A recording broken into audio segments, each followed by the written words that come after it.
Picture this. The year is, well, there is no year. Time is not a concept you understand, but for context, you are 2.8 million years in the past. You are waking up, but not in the way you know. There is no gentle dawn, no warm bed, no gradual return to consciousness. Your awakening is a sudden violent shudder. It is a plunge into a world of absolute cold and terrifying blackness.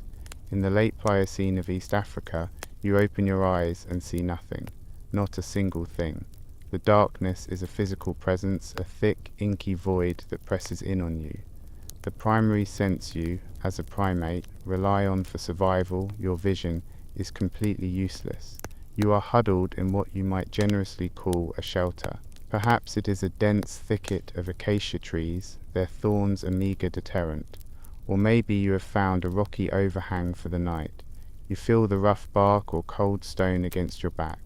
Your bed is a pile of leaves and twigs, a lumpy and uncomfortable cushion that does little to insulate you from the ground's chill. You shiver, a constant, uncontrollable tremor that racks your entire body. According to paleoclimate studies, the temperature in this part of the world could swing wildly.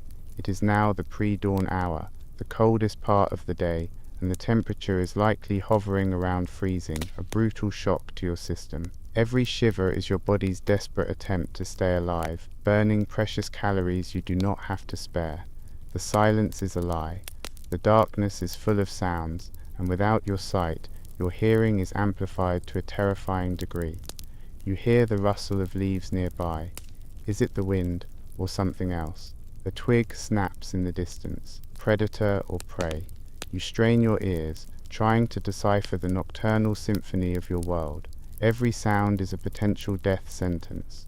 There is no fire to keep you warm or to scare away the things that hunt in the night. The controlled use of fire is a comfort your kind will not discover for more than 1,000,000 years.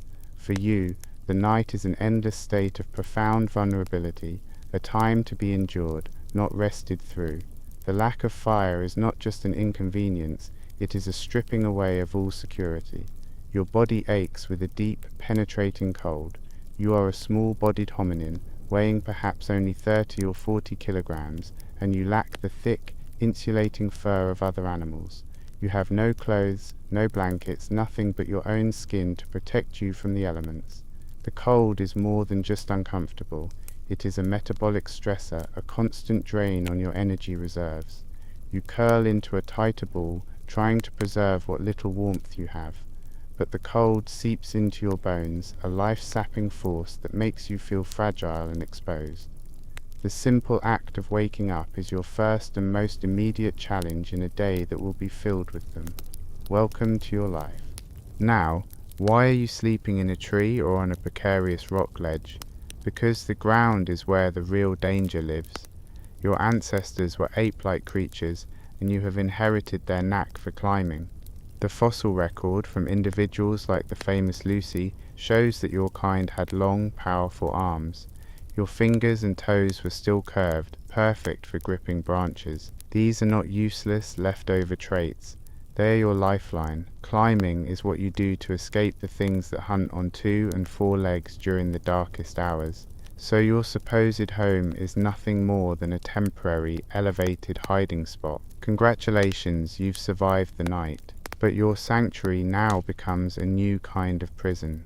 As the first, faint hint of light begins to bleed into the eastern sky, you face your next problem, getting down. You must descend from your arboreal perch back onto the open ground, where you will spend your day. The shelter offers no real protection from the elements, and as you will soon discover, it doesn't guarantee safety from all predators either. It just gets you away from the ones that can't climb as well as you can. Your whole life is a series of these tactical retreats and advances, a constant calculation of risk. The moment your feet touch the cool, dusty earth, 2 biological imperatives scream for your attention: hunger and thirst. These are not the mild inconveniences you might feel in modern life, not the kind of hunger that makes you look forward to lunch.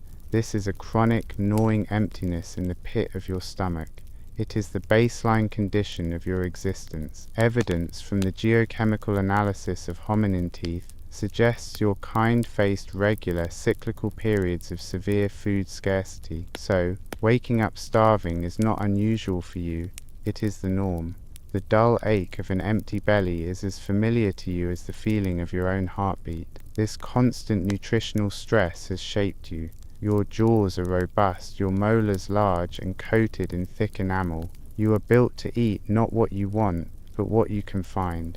Your diet is necessarily broad and flexible. When you are lucky, you might find fruits or tender leaves, but luck is a rare commodity. Most of the time, you survive on what are called fallback foods. These are the tough, abrasive, and difficult to eat resources that other animals might ignore. Think fibrous roots you have to dig for, hard nuts and seeds you need to crack open, and the tough C4 grasses and sedges that are slowly taking over the landscape. Your powerful jaw is a survival tool, allowing you to grind down these less than ideal meals to extract every last calorie.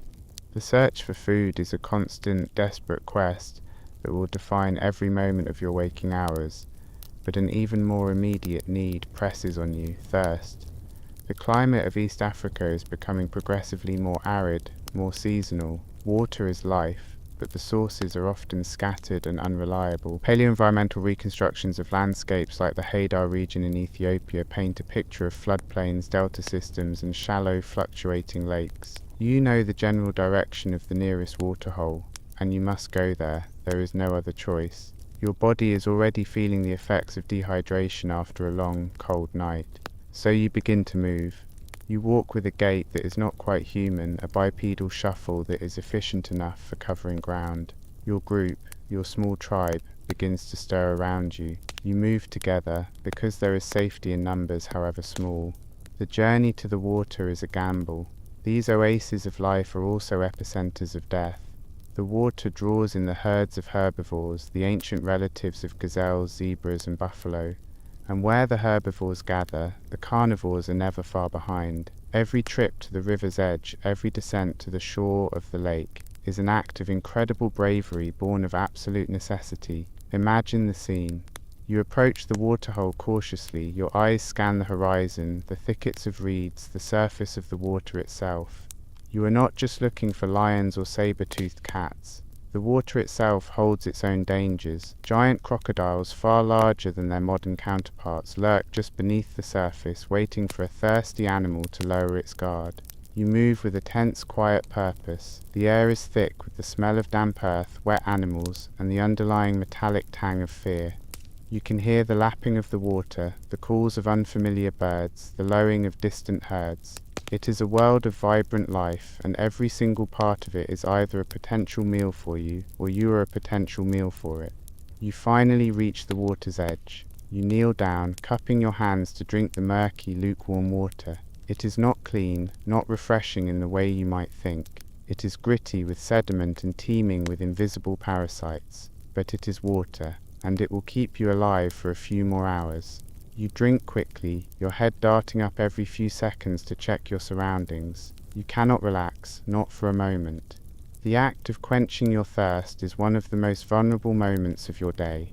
Through it all, you and your small group manage the risk, a shared, silent understanding passing between you. You drink in shifts, some watching while others drink, a simple but effective strategy for survival. Now, as the world brightens from impenetrable black to a hazy, grey twilight, another ritual takes place. It is a quiet, unsentimental accounting. You look around at the faces in your small group. You silently take a head count. Who didn't make it through the night? Survival here is a collective effort, but the collective is terrifyingly fragile. You are an intimately connected group, and the loss of even one member has a ripple effect that touches everyone. You assess the numbers, a brutal, pragmatic calculation of your chances for the coming day. Maybe a young male, who wandered too far from the group's sleeping area, was taken by a nocturnal predator. You might find a drag mark in the dirt, but likely nothing more. Or perhaps an older female, weakened by a festering wound from a previous encounter, simply succumbed to the life-sapping cold. Her shivering would have stopped in the pre-dawn hours, her body finally losing its battle for warmth. It's also possible someone simply fell ill, or that a fall from a branch the day before proved fatal in the night. Death is a constant and silent companion on your journey. This mourning head count is not an act of mourning as you would understand it. There are no tears, no eulogies. The emotional luxury of grief is not something your world can afford. Instead, it is a crucial assessment of your group's viability. The loss of an individual is a tactical blow. It means one less set of eyes to watch for danger. It means one less body to help find food or to defend the group from an attack. It weakens the whole, and everyone understands this implicitly. The daily struggle is a numbers game, and your numbers just went down. This whole process, from the moment you woke up shivering in the dark, has been a series of compulsory reactions. Your existence is not a proactive one of exploration or discovery. It is a desperate reactive scramble for survival. The cold dictates that you must move to generate heat. The darkness dictates when it is too dangerous to move at all. The gnawing hunger and the searing thirst dictate the direction you must travel, and the constant, omnipresent threat of being eaten dictates the pace, the vigilance, and the deep, abiding terror that underscores every single moment of your life. This is the crucible. This daily cycle of stress, fear, and hardship is the very force, the selective pressure, that will eventually forge a new kind of hominin, one that will, against all odds, inherit the earth. But that future is millions of years away. For now, you have only one goal: survive until dusk. And so, with the bone-chilling foundations of a Pliocene morning now laid, we'll pause our expedition here for just a moment. We have survived the pre-dawn darkness together, and if you're still with me, you are a true fellow survivor. The day ahead, however, is far from over.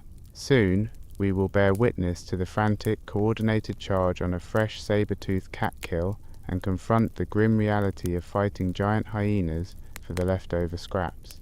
It is a prospect that, while terrifying, I trust we can observe from the relative safety of the future. If you wish to continue this trek through one of history's most brutal landscapes, consider leaving a like on this transmission and subscribing to the channel to ensure you don't get left behind. For now, take a breath. The scavenger's gamble awaits. Sometime around 2.8 million years ago, the sun begins to warm the African savanna. You are awake, not because you want to be, but because the gnawing emptiness in your stomach is a more effective alarm than any sound. The air is cool for now, carrying the scent of damp earth and dry grass, but you know the heat will soon become a heavy blanket. The idea of you as a noble hunter, a heroic figure bringing down a mighty beast for your family, is a powerful image. It's also completely wrong. You are not a hunter. In this world, you are the hunted. Your primary survival strategy is something far grittier, and it has a very specific name: kleptoparasitism. Congratulations, you are a professional thief. Your entire existence revolves around finding food that someone, or something, else has already procured. You are, in essence, a bipedal ape.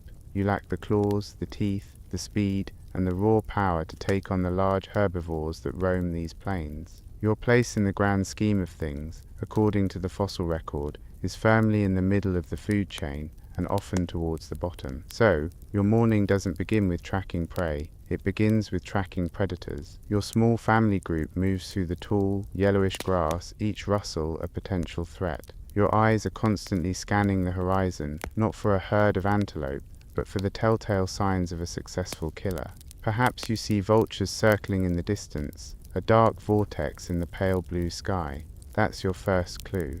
Your breakfast depends entirely on the lethal efficiency of another creature. Now, your group must move with a purpose. Every calorie you burn is one you desperately need to replace. You walk across the uneven ground, your bare feet tough against the rocky soil and sharp blades of grass. You don't follow the vultures directly, that's too obvious and would attract too much attention. Instead, you shadow the true killers of this landscape, the formidable saber-toothed cats. Imagine seeing a Dinophelis, a predator the size of a modern leopard, moving silently through a patch of woodland ahead of you. Its coat provides perfect camouflage, but you've learned to spot the twitch of an ear or the flick of a tail. Your heart hammers against your ribs, a dull, rhythmic drumming. You and your group must stay hidden, staying downwind so your scent doesn't give you away. The tension is a physical thing, a tightness in your chest, and a cold sweat on your skin despite the rising heat. This is the first step in a very dangerous game.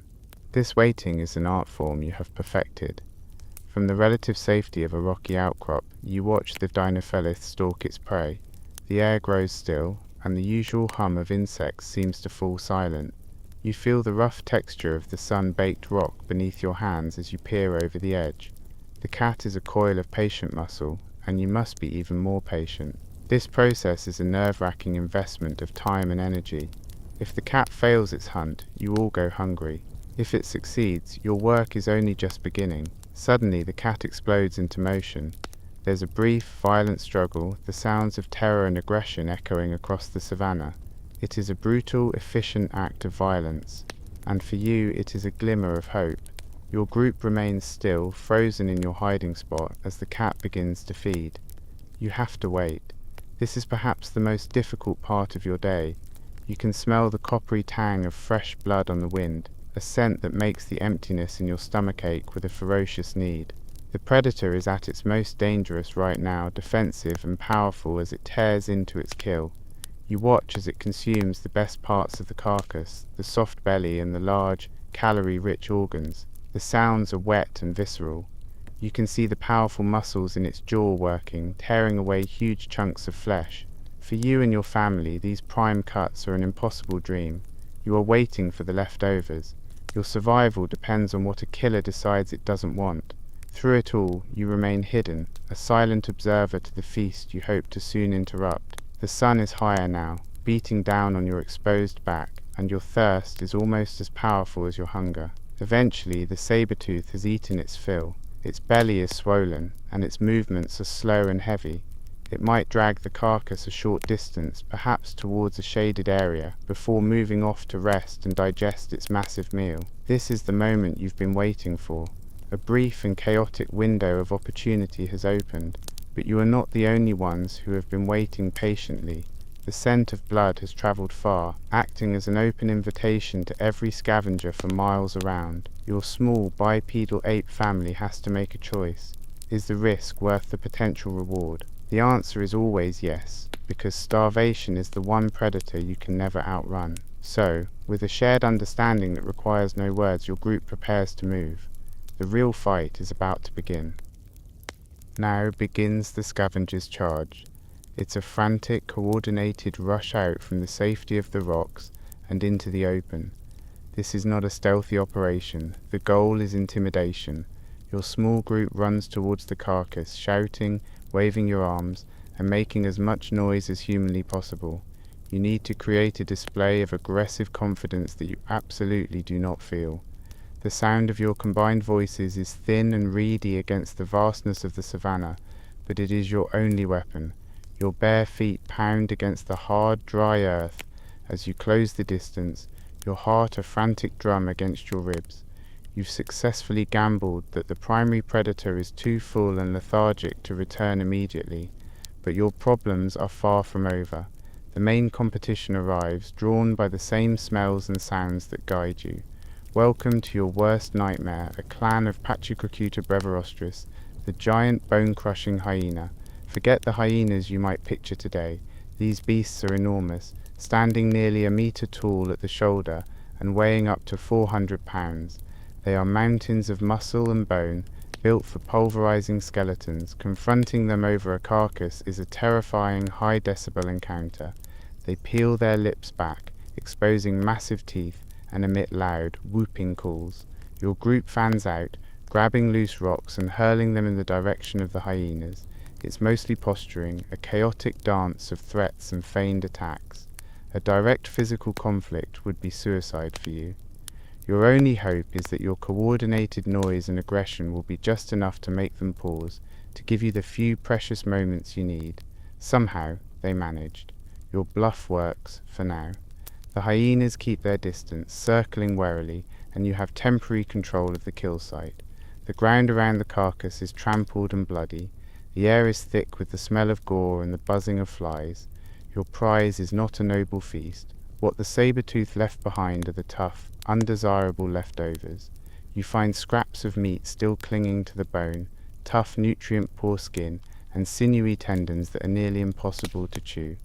You use a sharp-edged piece of stone, a simple flake you carry with you to slice away at these meager offerings. You work quickly, constantly looking over your shoulder. The taste of the meat is strong and gamey, and it takes immense effort to tear it with your teeth. This is a meager reward for such a massive risk, but don't worry, this isn't the real prize. The true treasure, the resource that makes this whole gamble worthwhile, is still locked away. The real prize is hidden where other carnivores can't easily reach it. It's the fatty, dense marrow locked inside the thickest long bones and the brain protected by the skull. This is the superfood of the Pleistocene, a crucial source of the calories and fat your developing brain so desperately needs. But your teeth and hands are useless against the thick bovid femur. This is where your species' greatest invention becomes the key to your survival. In your hand, you hold a simple Oldowan tool. It's a hefty, rounded cobble of stone, smoothed by water and time, that you've selected for its weight and durability. It is a hammerstone, and it's about to change your world. You find a large, flat rock to use as an anvil. You place one of the massive leg bones from the carcass onto it. Then, with focused effort, you bring your hammerstone down hard onto the shaft of the bone. The sound is a sharp, percussive crack that echoes across the plain, the dangerous dinner bell announcing your location to every predator in the area. It takes several powerful blows, but eventually the thick bone gives way, splitting open with a deep fracture. Inside you can see the prize. The marrow is a waxy, pinkish substance glistening in the harsh sunlight. You use your fingers and perhaps a smaller splinter of bone to scoop it out. The texture is greasy and rich, and the taste is unlike anything else. It is pure energy. This one act, this percussive butchery, is the secret to your success. Archaeological sites from this period are filled with animal bones bearing these exact percussion fractures, a clear signature of your ancestors' ingenuity. This simple technology allowed your lineage to carve out an entirely new ecological niche. You could bypass the most intense competition at the kill. While the saber-tooth ate the muscle and the hyenas fought over the remaining flesh, you could focus on a protected resource. Even the bone-crushing jaws of the giant hyena couldn't process every bone with the same efficiency as a hominin with a hammerstone and a plan. You didn't need to challenge the lion for the steak. You just had to wait for it to finish, then come in to collect the bones. In the end, this is how you survive. The entire process is shadowed by constant mortal risk. The original killer could return, and the noise you're making is a beacon for trouble. It was a brief, violent, and incredibly dangerous way to earn a meal. But this high-risk gamble, made possible by a simple stone tool, was the strategy that defined your place in the world and fueled the evolution of the brain that would one day ponder it all. It's the late Pliocene epoch, about 2.8 million years ago. Picture this. You are not the hunter. You are not at the top of the food chain, or even particularly close. You exist in a strange and terrifying middle ground. You are large enough to be a very tempting meal for a whole host of carnivores, yet you are small enough to be vulnerable. You don't have the natural weapons to defend yourself effectively. You lack the sharp claws, the powerful fangs, the blistering speed, or the sheer muscular power of the true apex predators. The truth was, to survive here was to live with the constant, gut-wrenching knowledge that you were on the menu. Imagine for a moment that your entire world is a minefield of predators. In this ancient African landscape, you are surrounded by one of the most diverse and formidable collections of large carnivores in Earth's history. Evidence suggests the ecosystem was populated with megacarnivores, predators weighing over 100 kilograms, and a variety of other large carnivores too. Each one was specialized, a unique killing machine designed to exploit different habitats and different prey. This meant that danger was not just a possibility, it was a constant companion. It was everywhere, all the time. Your life was a never-ending exercise in avoidance. Let's meet one of your new neighbors. You are moving through a lightly wooded area, the air thick with the smell of damp earth and decaying leaves. The dappled sunlight makes it hard to see, your eyes constantly adjusting to the shifting patterns of light and shadow. You hear a rustle in the undergrowth. It is a sound you have learned to dread. Peeking from behind a tree, you see it. A dinofleith, a false saber-toothed cat. It is about the size of a modern jaguar, maybe 70 centimeters tall at the shoulder. Its coat provides perfect camouflage in the forest. This is its domain. It is an ambush predator built with a powerful frame. As a hominin, you are directly in its crosshairs. What's truly terrifying about the dinophyleath is its versatility. According to paleontologists, it was not just a ground threat. It possessed notable climbing ability. You feel a tremor of fear run up your spine. The trees, your primary place of refuge, are not entirely safe. This creature could follow you, stalking you not just through the woods but up into the branches. Fossil evidence and isotopic analysis of its bones paint a clear and chilling picture. Its diet included primates and, very likely, early hominids just like you. For you, this animal represents a mortal threat lurking in the quiet, shaded parts of your world. A danger that could strike from any direction, even from above. Every snapped twig, every rustle of leaves could be your last. Now, let's leave the relative cover of the woods and venture into a more open forest environment. The ground here is a bit drier, the trees more sparse. You feel the warmth of the sun on your skin, but it brings little comfort. The air is still, carrying the faint, dusty scent of the savanna. This is the preferred territory of another killer, the dirk-toothed cat, Megafauna. It's about the size of a jaguar, similar to the dinophyleath, but it's a different kind of predator. It is an ambush hunter built for immense power, not for a long chase. You catch a glimpse of its thick, muscular forelimbs, and you instinctively know it's designed to grapple and hold on. Its hunting strategy was a brutal, efficient science. According to researchers, Megafauna would use its incredible strength to wrestle its prey into submission. Once it had you immobilized, its job was almost done. It would deliver a precise, shearing bite to your throat with its long, flattened canine teeth. It was a specialist, and isotopic studies of its fossils strongly suggest what it specialized in: hunting large primates. That means you. You are not just an opportunistic snack for this cat. You are its preferred meal. The knowledge sits heavy in your stomach, a cold stone of fear. Every shadow seems to hold a new threat, every patch of tall grass a potential hiding spot for a creature that wants to eat you. But the cats are not your only worry. Let's imagine you are out on the open plains now. The sun is high in the sky, beating down relentlessly. You can see for miles, which should feel safe, but it doesn't. The vast, open space just means you are exposed. In the distance, you see a plume of dust. Your heart hammers against your ribs.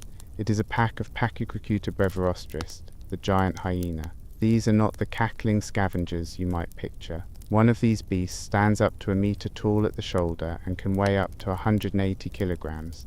They are massive, powerful, bone-crushing hunters. Their presence creates a twofold problem for you. First, they are your direct competition. As a hominin, you often rely on scavenging the remains of kills made by other predators. But the giant hyena, with its formidable jaws and pack numbers, dominates any carcass. Getting close is a deadly risk. Second, and more directly, they are pack hunters. They could easily run you down if they caught you out in the open, far from the safety of the trees. A single hyena is a nightmare, but a coordinated pack is an unstoppable force. Your only hope is that they haven't smelled you, that the wind is in your favor. You press yourself flat against the hot, dusty earth, praying they pass by. The human impact is clear. You are not just prey, but a competitor in a game where you are severely outmatched. The threats are not just confined to the land. You are thirsty. The sun has been beating down all day. The cool, refreshing promise of a nearby river is almost irresistible. But you know that every approach to a riverbank or the shore of a lake is a life or death gamble. You creep forward, your feet sinking slightly into the soft, muddy bank. The water smells of silt and fish. But underneath that, there is another smell, a primal, reptilian odor. Lurking in these fluvio-lacustrine systems, as scientists call them, is an apex predator of terrifying proportions. Crocodylus thorbjarnasoni, a giant crocodile that could grow up to 7.6 meters long. Think of a crocodile significantly larger than any you could see today. An enormous aquatic ambush predator. It would lie in wait, perfectly still, just beneath the surface. For a hominin like you, coming to the water's edge to drink, it would be an instantaneous death. A sudden explosion of water and power, and you would be gone. Dragged under so quickly, you might not even have time to scream. Given its immense size, it could have easily snatched and consumed a full-grown adult, leaving absolutely no trace behind. Your thirst suddenly seems less important. The risk is too great. This reinforces the unrelenting nature of your world. Even the most essential act of drinking water is fraught with mortal peril. And the danger doesn't just come from the ground or the water, it comes from the sky. Imagine you are with your small group, moving through a woodland. Your child is a few steps away, distracted by a colourful beetle on a leaf. Suddenly, the sky goes dark. A shadow passes over you. You look up in terror. High above, circling silently, is a massive bird of prey, an ancestor of the modern crowned eagle. These are Africa's most powerful raptors, aerial ambush predators posing a unique threat. The modern versions are known to hunt monkeys by simply crushing their skulls with their immense, powerful talons. A similar Pliocene eagle would have been a lethal danger, particularly to the most vulnerable members of your group, your children. It adds a horrifying new dimension to your fear. You have to constantly scan not just the horizon but the sky above. In the face of this terrifying array of predators, your defensive toolkit was pitifully limited. Your bipedalism gave you great endurance for walking long distances, but it did not give you the explosive sprint speed needed to outrun a charging cat. Your best escape tactic was climbing. The powerful arms and grasping feet of your ancestors were a life-saving adaptation, allowing you to scramble up a tree to escape a ground-based threat. But as you learned with the Dinophilish, even that wasn't a guarantee of safety. You could also throw rocks and sharpened sticks. A well-aimed projectile might not kill a large predator, but it could inflict pain, cause confusion, and maybe, just maybe, buy you enough time to get away. It was a defense born of desperation. The final piece of your defensive arsenal was your group. A lone hominin was a very easy target, but a group, acting together, could present a much more formidable challenge. Imagine a Megantriom stalking your small band. You see it. Instead of scattering, you stand together. You begin shouting, making aggressive gestures, and unleashing a barrage of thrown rocks and sticks. It is a strategy of pure intimidation. The goal is to create enough chaos and perceived risk to make the predator think twice. You are trying to convince it that you are not worth the effort or the potential injury. Sometimes it worked, but it was a fragile defense. This brings us to the inescapable reality of your life. Nowhere was truly safe. The open savannas were the hunting grounds of giant hyenas. The woodlands, which you needed for food and shelter, were the domain of ambushed cats. The vital riverbanks were patrolled by monstrous crocodiles. Even the trees, your supposed sanctuary, were compromised by climbing predators. The illusion of safety was just that, an illusion. In this world, any sign of weakness was an immediate death sentence. A simple injury becomes a catastrophe. Imagine you are foraging and you misstep on a loose rock. You feel a sharp, searing pain in your ankle. It's a sprain. Today, a sprained ankle is an inconvenience. For you, it is the end. You cannot keep pace with your group as it moves across the landscape. You cannot flee from an attack. You cannot even effectively help find food. You instantly become the most vulnerable member of your band, an obvious and easy target for any predator that happens to find you.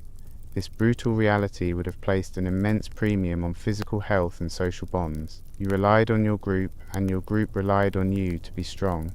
The psychological impact of this constant, unrelenting, and multi-directional fear is almost impossible for us to comprehend. It would have been the dominant emotional state of your entire life. It would have shaped your thoughts, your perceptions, and your social behavior. Every single decision, from choosing a path to walk to selecting a place to rest, would have been filtered through a lens of intense threat assessment. So next time you feel a pang of anxiety, remember your distant ancestor. Their ever-present fear was a powerful selective force. It favored those with heightened vigilance, a keen ability to see subtle signs of danger, and a powerful instinct to stay close to the group for safety. Your life was not a grand journey of exploration. It was a constant, terrified navigation through a landscape of death. Through it all, somehow, they managed. And in the end, that fear is a part of why you are here today.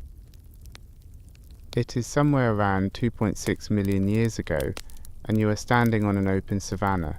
The morning air has a chill that seeps into your bones, a damp cold that promises a long, difficult day. You are small, slow, and soft. All around you are creatures equipped with nature's finest weapons. You hear the distant, whooping laugh of a giant hyena and feel a familiar tremor of fear. Your own teeth are for grinding plants, and your fingernails are useless for defense. Your survival depends on something else entirely, an idea taking shape in your slowly developing brain. Your advantage is not biological, it is technological. But here's the thing, your technology is a rock. In a world of saber-like canines and bone-crushing jaws, you have a rock you picked up from a dry riverbed. Picture this, you hold the future of your species in the palm of your hand, and it feels cool, gritty, and disappointingly heavy. This is the dawn of the old Owen industrial complex, a fancy name for what is essentially the world's first toolkit. It represents a monumental leap, the moment your ancestors began to rely on manufactured items to make up for their physical shortcomings. This crude collection of stones is the only thing standing between you and starvation. Your toolkit consists of three main parts, though you don't think of them with such formal names. There is the hammerstone, a tough, rounded cobble that fits comfortably in your grip. There is the core, a larger chunk of rock, often quartz or basalt, that you've chosen for its potential. And finally, there are the flakes, the razor-sharp shards that you will break off the core. These three items are your kitchen knives, your can opener, and your best hope for getting through the day. They are simple, all-purpose implements that mark your first real departure from the rest of the animal kingdom. Imagine the scene. You are crouched low, the coarse grass pricking at your skin. You clutch your hammerstone, its surface pitted from previous work. The weight is reassuring. It feels solid, a piece of the earth's own strength that you can now wield. You aren't a mighty hunter, and this isn't a weapon for bringing down great beasts. Its purpose is far more practical and far more grim. It is a tool for scavenging, for taking what the real predators have left behind. Your journey into technology begins not with a bang, but with the patient, risky work of making a simple edge. Now, you have to make your actual tool. In the quiet of the early morning, you find a suitable spot, away from the watchful eyes of things that see you as a meal. The process you are about to undertake is called direct, hard hammer percussion. For you, it's just called smashing one rock with another. You place the larger core rock on your thigh or on a stable stone anvil. You can feel the rough texture of the quartz against your skin. You lift the hammerstone, judging the angle and the force you'll need. Your entire focus narrows to this single, critical action. The survival of you and your small family group depends on getting this right. You swing. The crack of stone hitting stone is sharp and loud in the immense silence of the savannah. A vibration jolts up your arm, a shockwave of force that feels both powerful and dangerous. A thin, sharp flake of rock splits from the core and lands in the dust. Congratulations, you've just created a prehistoric razor blade. This flake, according to modern analysis, has an edge sharper than surgical steel. It is your key to unlocking the calories hidden inside a tough animal hide. But this process is anything but safe. You are performing a delicate, forceful act with incredibly dangerous materials. The risks are immense. In this world before medicine, any injury is a serious problem. As you strike the core, your holding hand is just inches from the point of impact. A slight miscalculation, a moment of lapsed concentration, and the hammerstone could crush your fingers. A flake could split off at a bad angle, slicing deep into your palm. Modern researchers who replicate these tools know the dangers well. They report deep lacerations as the most common injury, wounds that would have gushed blood and been impossible for you to stitch up. A deep cut isn't just painful, it's an open invitation for infection. But it gets worse.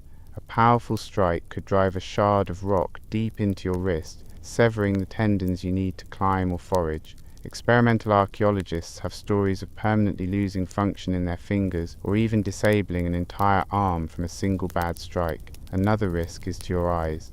Tiny, sharp fragments can fly up, and without safety glasses, blindness is a real possibility. In your world, a crippled hand or a lost eye is a death sentence. The simple act of making your tool is a life-threatening gamble. You take this risk every time because the reward, access to meat and marrow, is just too important to pass up. It is very important to understand what your new tool is not for. The popular image of an early human, a mighty hunter fighting a giant beast with a stone axe, is a complete fantasy. Let's be clear, your Oldowan chopper is not a battle axe. It is not a spear point. It is not a weapon you would ever choose to bring to a fight with a predator. Thinking you could face down a saber-toothed cat with this tool would be a fatal mistake. Your place in this ecosystem is not to challenge the apex predators, but to cleverly avoid them. Picture this. You try to wield the core, the part often called a chopper, as a weapon. It's heavy, perhaps a kilogram or more. It has no carefully shaped handle, so your grip is awkward. When you swing it, the balance is all wrong. It feels clumsy and slow in your hand. Now, imagine trying to throw it. It's an aerodynamic disaster, a lopsided chunk of rock that would tumble uselessly through the air with no accuracy or force. It lacks the pointed tip or the features needed to be hafted onto a wooden shaft. It is, in every practical sense, a terrible weapon for combat. Welcome to the reality of your situation. You are standing near a thicket, and you hear a rustle. A giant hyena, with jaws capable of crushing bone into powder, emerges. You are holding your prized chopper. What do? The only sensible answer is to run or climb. Attempting to fight the creature with your heavy rock would be suicidal. Its biological weapons, its speed, power, and jaws, are overwhelmingly superior to your crude technology. Your tool is not designed for killing a large, struggling, and terrified animal. Your survival depends on your intelligence, not on your brute force. The truth was, the function of your toolkit was not in the hunt, but in the processing that came much later. Its value wasn't in creating a carcass, but in taking one apart. Evidence suggests your kind were expert scavengers. You would watch from a safe distance as a pride of lions made a kill and ate their fill. You would wait patiently as the hyenas and vultures moved in for their share. Your turn came last. Your technology was designed to get the scraps that no one else could, to make a living on the dangerous margins. Your primary role was not a hunter, but a prehistoric butcher. So, what is your sharpened rock actually for? Once the coast is clear, you approach the remains of a kill. In front of you is a large antelope carcass, mostly stripped of its meat. The air is thick with the coppery smell of old blood and the beginnings of decay. This is your opportunity. You pull out one of the small, sharp flakes you made earlier. Microscopic analysis of ancient tools like this confirms their use. Your flake is a prehistoric scalpel. You kneel in the dirt and begin your work. The edge is perfect for slicing through the tough hide and cutting the remaining sinew and meat from the bones. This is delicate work, and your sharp flake is the right tool for the job. Archaeologists find the proof of your labor etched onto fossilized animal bones, tiny cut marks that perfectly match the edges of Oldowan flakes. You work quickly, cutting away strips of meat and disarticulating the joints to get the carcass into manageable pieces. But now you face a different problem. The most nutritious prize is locked away inside the thick leg bones, the fatty, calorie-rich marrow. No carnivore has teeth strong enough to get to it, but you have your technology. This is where the core, your chopper, comes into play. It's the heavy-duty part of your toolkit. You lay a thick femur on a large, flat rock. You lift your chopper, a tool made for smashing, not for slicing. With all your strength, you bring it down on the bone. The impact is jarring. A shock travels up your arm, and a loud crack echoes across the plains. After several powerful blows, the bone splits open, revealing the greasy, energy-packed marrow inside. This is a caloric jackpot, a vital source of fat and protein that fuels your growing brain. The hammerstone itself can be used for cracking smaller bones or tough nuts you may have gathered. Through it all, there is a constant sense of frustration. Your razor-sharp flake dulls quickly on the tough hide and gritty bone. You have to stop and carefully resharpen it or grab another. At a critical moment, as you're smashing open a bone, your chopper might shatter, the flawed quartz giving way unexpectedly. Imagine the frustration as your only heavy tool breaks, just as you hear the sound of a rival group of hominins approaching. Your single greatest advantage, your technology, is a double-edged sword. It is a tool that grants you life-saving food, but it is also unreliable, dangerous to create, and a constant source of painful, frustrating effort. As the faint, pre-dawn light filters through the acacia leaves, you become aware of the bodies pressed around you. You're huddled with about 20 other individuals, a small, fragile tribe in the vast and dangerous landscape of the Pliocene. The air is thick with the warm, musky smell of unwashed hominin, a scent you've known your entire life. it's the smell of safety. The soft grunts and sleeping sighs of your companions are a comforting sound, a constant reminder that you are not alone. To be alone out here, for even a single day, was a death sentence. Your survival depends entirely on this group. Picture this: you are on the open savanna, the tall grass rustling around you. Every snap of a twig, every distant call sends a jolt of cold fear through your body. But you are not just one pair of eyes, you are 20 pairs of eyes, all scanning the horizon. This collective vigilance is your greatest defense. When a stalking predator is finally spotted, a cascade of sharp, guttural barks erupts from the group.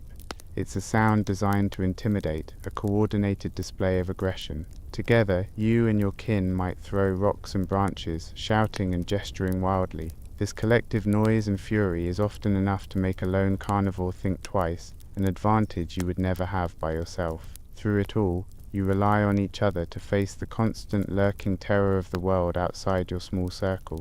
Now, your stomach growls, a familiar, aching emptiness. Food is the other critical reason you need your tribe. In this era, scavenging was a more reliable strategy than hunting, but it was just as dangerous. Imagine the overwhelming scent of a rotting carcass, a prize that could feed the group for days. But you aren't the only ones who have found it. Giant hyenas and other powerful scavengers are already there, tearing at the flesh. As a lone individual, you wouldn't stand a chance. Your only hope is the group. On some unseen signal, you all charge forward in a wave of coordinated chaos. This rush, this combined front of screaming, intimidating hominins, is your key to driving off your rivals and securing a meal. This deep interdependence, this shared risk for a shared reward, is the very glue holding your fragile society together. Somehow, they managed to build these bonds of cooperation in a world determined to tear them apart. Your well-being is directly tied to the person sleeping next to you, and theirs to yours. Suggest this necessity formed the very first roots of altruism, the understanding that helping another member of your group was, in the long run, helping yourself. You share information, you share vigilance, and when you're lucky, you share food. In the face of overwhelming external threats, the tribe was your single most important tool for survival, more critical than any sharpened stone you could ever hold. It was your shield, your fortress, and your only hope of seeing another sunrise. But here's the thing about your family. That same group, your indispensable shield against the horrors of the Pliocene, was also your most immediate and unpredictable source of danger. Life inside the tribe was a constant, tense negotiation. Welcome to the paradox of your existence, where the absolute need for cooperation lived side by side with the brutal reality of internal competition. The social structure was likely a rigid and violent hierarchy, a ladder where your rung was determined by little more than physical strength, aggression, and your ability to intimidate others. You wake up each day knowing your place. In your small, roving community, conflict was a daily event. The resources that meant the difference between life and death were always limited. Picture the scene at the carcass your group just won. The alpha male takes the best portions without challenge. After that, it's a chaotic scramble. You find yourself in a vicious fight over a scrap of meat, your heart pounding in your chest. The air fills with aggressive grunts and threatening gestures. A poorly judged move, a moment of hesitation, could result in a serious injury from a stronger, more dominant rival. The taste of blood, yours or someone else's, was a common part of any meal. This violent reality wasn't just about food. At night, you jockey for a safer sleeping position on a crowded tree branch, far from the edges where a leopard could reach. You feel the rough bark under your hands as you try to secure a spot closer to the trunk. A shove from a stronger individual could send you to a more precarious perch, where you'd spend the night in terror, listening to the sounds of predators moving below. The same brutal competition extended to mating opportunities, another frequent source of explosive conflict. Your life was a continuous struggle, not just against the outside world, but against the very individuals you relied on. The fossil record bears witness to this deep history of violence. While organized warfare was a much later human invention, evidence of lethal personal conflict goes way back. For example, archaeologists studying a 430,000-year-old skull from a site in Spain found clear evidence of two massive fatal blows to the head. They believe it was an intentional, lethal attack by another hominin. Even older fossils, like a cranium from Dmanisi, Georgia, dated to 1.77 million years ago, show lesions that are likely the result of interpersonal violence. While these examples are from a later time, they point to a very old pattern. The truth was, the greatest threat to your daily survival was often the person standing right next to you. Now, imagine that during one of those daily squabbles, you take a serious blow. Your leg is badly broken. In your world, there is no concept of long-term healthcare. There are no sick days, no comforting bedside manner, no one to bring you food while you recover. The moment you become a burden, you become a threat to the entire group. In this unforgiving context of the Pliocene, there was simply no room for sentimentality. Your injury has transformed you from an asset into a liability. You try to keep up as the group begins its daily foraging route, but the pain is immense. The texture of the dry, dusty ground grates against your skin as you drag your injured leg. Every step sends a wave of agony through your body, and you quickly fall behind. Your labored breathing and slow pace are a dinner bell for any predator in the area. Your weakness doesn't just endanger you, it endangers everyone by slowing them down and acting as a magnet for carnivores. The brutal, but logical, calculus of survival dictates a grim outcome for you. The group doesn't even have to cast you out with aggression, they simply move on. You watch them disappear over a rise, their familiar calls fading into the distance. Then, an awful silence descends, broken only by the sound of the wind. The warm, comforting smell of your tribe is gone, replaced by the dry, lonely scent of the savannah. You are left behind, left to succumb to your injury, to starve, or to be found by the first predator that catches your scent. This was the most probable fate for the sick, the badly injured, and the elderly. Don't worry, this wasn't necessarily born from malice, but from the cold, hard logic of keeping the collective alive. It's interesting to note that this level of brutal pragmatism seems to have softened over evolutionary time. Later hominins, particularly the Neanderthals, show compelling fossil evidence of caring for the infirm. The famous Shanidar 1 individual, for example, was a Neanderthal who survived for years with multiple debilitating injuries, including a withered arm and blindness in one eye. He could have only survived with the dedicated long-term care of his group. But back in your time, 2.8 million years ago, that kind of compassion was a luxury your ancestors could not afford. So the next time you have to take a day off to recover from an illness, you can be thankful that your survival doesn't depend on keeping up with the tribe. What they found was that a major reason for all this internal conflict was the profound limitation of communication. In your Pliocene world, you do not possess language as we know it. You can't escalate a tense situation with careful words. You can't negotiate a peaceful resolution to a dispute over food. Your entire ability to communicate is a rough, rudimentary system that archaeologists call a proto-language. It's a clumsy toolkit of grunts, hoots, alarm calls, and screams, combined with a repertoire of body language and manual gestures. Imagine trying to explain an abstract idea like fairness using only these tools. You want to argue that the meat should be shared more evenly. How do you express that? You can point, you can grunt, you can adopt a threatening posture, but you cannot explain the reasoning behind your desire. The hominin you're talking to is just as limited. This inability to mediate complex social issues means that disagreements are far more likely to end in physical violence. A simple misunderstanding can quickly become a deadly confrontation because you lack the vocal tools to stop it. The evidence for this limited communication is written directly into your anatomy. According to researchers who study fossil skulls, the base of your skull was built like an ape's. This indicates you had a high larynx and a short pharynx, a physical structure that restricts the range of vowel sounds you can produce. Your throat simply wasn't built to make the complex sounds required for speech. This is further supported by the discovery of a small, chimp-like hyoid bone, a key part of the vocal apparatus, in a juvenile hominin fossil. Furthermore, your vertebral canal was narrower than in modern humans, suggesting you lacked the fine nerve control over your breathing that is essential for modulated speech. In the end, your social life was the ultimate paradox. The group was your only defense against a hostile world, an indispensable shield you could not survive without. Yet, The individuals within that very group were your primary competitors for resources and a constant source of violent threat. This relentless tension, this daily tightrope walk between the need for cooperation and the drive for competition, created an incredibly powerful engine for evolutionary change. It would have favored not just brute strength, but also enhanced social intelligence. To survive, you had to get better at navigating a complex world of shifting alliances, assessing the intentions of others, and managing conflict. Your brain was being forged in the crucible of this fragile, dangerous, and brutally social world. The long, grueling day is finally coming to a close on the Pliocene savanna. You've somehow made it. You managed to find enough food to quiet the ache in your stomach. You drank water without being ambushed, and you successfully avoided the many, many things that wanted to eat you.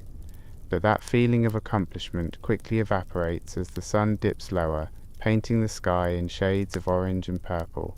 In the fading light, the air grows cooler against your skin, and a new kind of anxiety takes hold, one that is colder and sharper than the day's worries. Surviving the day means nothing if you can't survive the night. Welcome to the race against the sun.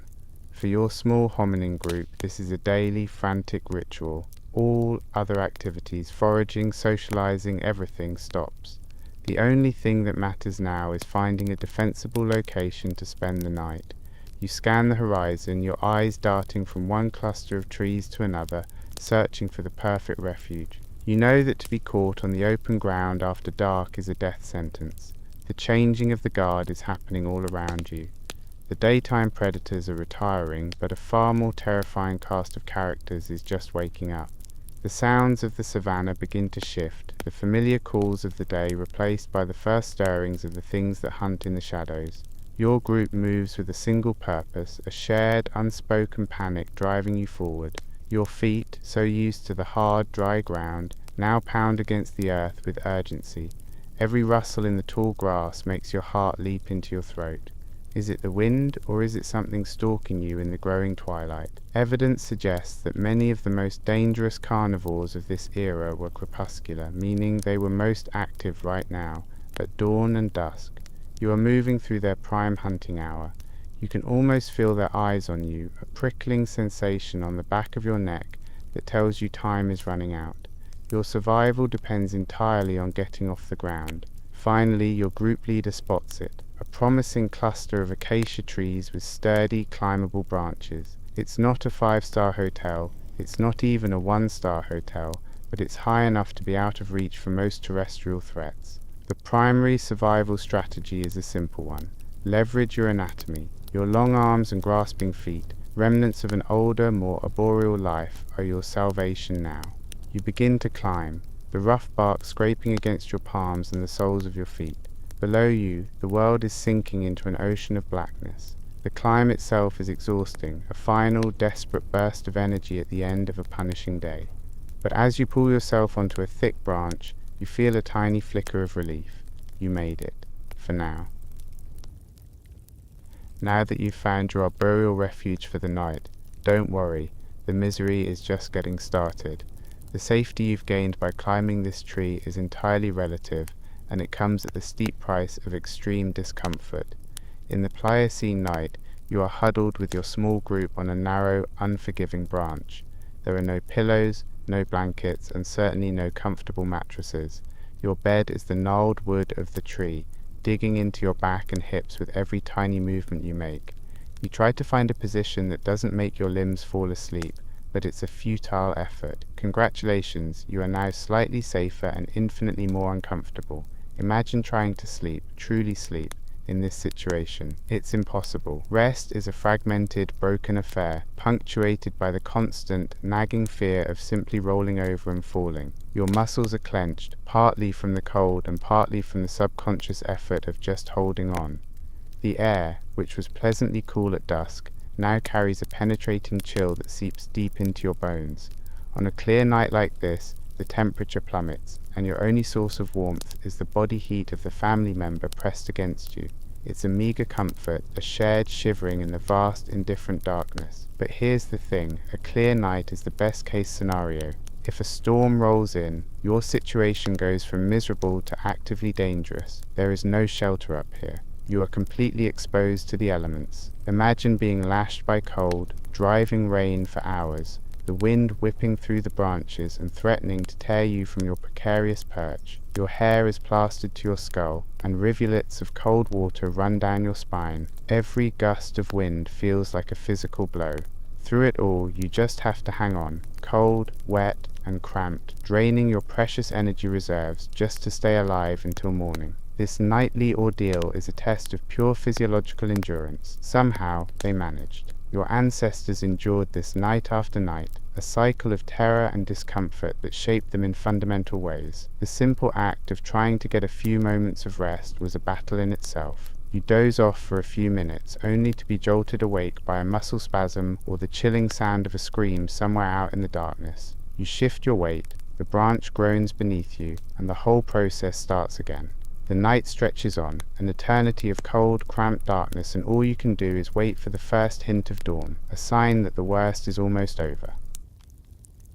As you sit shivering on your branch, you quickly realize that your eyes are useless. The darkness of a Pliocene night is absolute, a thick, inky blackness untouched by city lights, or even the glow of a fire. Your world, once defined by sight, transforms into a terrifying soundscape. In the pitch black, your ears become your primary defense, and every single noise is amplified, carrying with it the potential for a lethal threat. The auditory environment of this ancient world would have been a symphony of terror, a constant barrage of information that you must instantly process to survive. Listen. The air carries sounds you hope you'll never hear. According to paleontologists who study the relatives of these ancient beasts, the night would have been filled with deep, guttural roars from large saber-toothed cats. These aren't just random noises, they are territorial markers and long-distance communication, a way for the predators to organize their nightly hunts. You hear a roar to your left, and another answers it from the right. You are caught in their world, a silent, terrified observer trapped in a tree, hoping they are only talking to each other and not about you. But the cats aren't the only sound to fear. Perhaps the most terrifying contributor to this nocturnal choir was the giant hyena, Pachycrocuta. Its living relatives, the spotted hyenas, have a complex and truly chilling vocal repertoire. Imagine hearing that on a massive scale. The night is punctuated by whoops, cackles, and horrifying giggles that seem to bubble up from the savannah floor. These are the sounds of a coordinated pack on the move, or worse, the sounds of them gathering around a fresh kill. The rising crescendo of a hyena clan feeding just below your tree is a clear, unambiguous signal of the immense danger waiting on the ground. Beyond the specific calls of the apex predators, the general sounds of the night become a source of constant, draining anxiety. A twig snaps nearby. Was it just a small animal, or was it the heavy footfall of something much larger? The leaves rustle. Is it the wind, or is a predator silently positioning itself at the base of your tree? Another animal, maybe a monkey or a small antelope, lets out a sudden alarm call that is abruptly cut short. You don't need to see what happened to understand. Your nervous system is on high alert, every sound triggering a jolt of adrenaline. You can't relax, not for a second. The mental exhaustion is almost as bad as the physical cold. Your very survival depends on your ability to listen. You've endured the cold. You've survived the miserable, cramped conditions and the terrifying symphony of unseen predators. You start to believe that maybe, just maybe, you'll make it through this night. You got off the ground, you put yourself out of reach of the giant hyenas and the earthbound cats. But here's the thing, the ultimate horror of the Pliocene night was the slow, dawning realization that your tree was not a perfect sanctuary. The refuge that protected you from terrestrial threats was vulnerable to assault from a completely different direction. The safety you clung to was an illusion. The truth was, one of the most formidable predators of the era could climb. Its name was Dinophalis, a powerful saber-toothed cat whose skeletal structure was strikingly similar to that of a modern leopard, and like a leopard, it was a masterful climber. This single, terrifying fact changes the entire equation of your nightly survival. It means that even up here, high off the ground, huddled with your family, you are still being hunted. Your sanctuary is also a trap. There is nowhere to run. Imagine the sheer terror of that knowledge. A predator like Dinophalis could silently, stealthily ascend the trunk of your tree, its padded paws making almost no sound on the bark. It would move through the branches with a lethal grace, its eyes, far better adapted to the dark than yours, scanning the huddled shapes of your family. You wouldn't hear it coming. You wouldn't see it until it was far too late. An attack would be a sudden, violent explosion in the pitch black, a flurry of claws and teeth that is over in an instant. The only evidence of the tragedy might be the discovery at dawn that someone from your group is simply gone, snatched from their perch right next to you while you slept. This nightly ordeal was a relentless evolutionary filter. For 8, 10, maybe 12 hours every single day, you and your ancestors were subjected to this period of sustained, high-level threat, combined with the physiological stress of cold and exposure. In this environment, the anxious survived. Individuals who were less vigilant, who didn't feel that constant thrum of fear, or who failed to stay in close physical contact with the group for shared security, were far more likely to be picked off. The nightly terror was a core engine of our psychological evolution, relentlessly selecting for the brain wiring of fear, anxiety, and the deep, desperate need for social connection. So as you sit there in the dark, the final conscious act of your day isn't one of peaceful rest. It's a simple, all-consuming hope. To survive the cold, the misery, and the unseen killers of the dark, and to just see the sun rise one more time. And so, our day in the ancient past draws to a close. The long shadows of the savannah have swallowed the horizon, leaving behind the profound quiet that follows a lifetime of struggle. We've seen how our most distant ancestors, with nothing but a sharpened rock and the strength of their tribe, faced a world of teeth and terror. As you begin to drift, perhaps you can still feel that chilling wind on an open plain, a silent moment of terror before the roar of a predator shattered the dark. Thank you for finding this safe space with us tonight. It's a comforting thought to know we've stood witness to their struggle together, from the warmth and safety of our own time. The fossil record of that day is now complete and ready to be buried by the sediment of ages, but the record is not truly finished without the mark of those who bore witness. Consider alike your personal mark, a handprint left in the hardening mud, authenticating the life you've just experienced. And to subscribe, that is to tell the excavator me that you want a piece of every new discovery, a direct line to every fossil we unearth. It is the only way to ensure no fragment of our shared story is ever lost to you. For now, let the sound of my voice become a distant echo. The sun has set on that ancient world. The hunt is over, the tribe is hidden. There is nothing more to fear, nothing more to flee. Just allow the immense quiet of the millennia to settle over you and drift into a deep and peaceful sleep. Their story will be here, a silent fossil, when you return. Good night.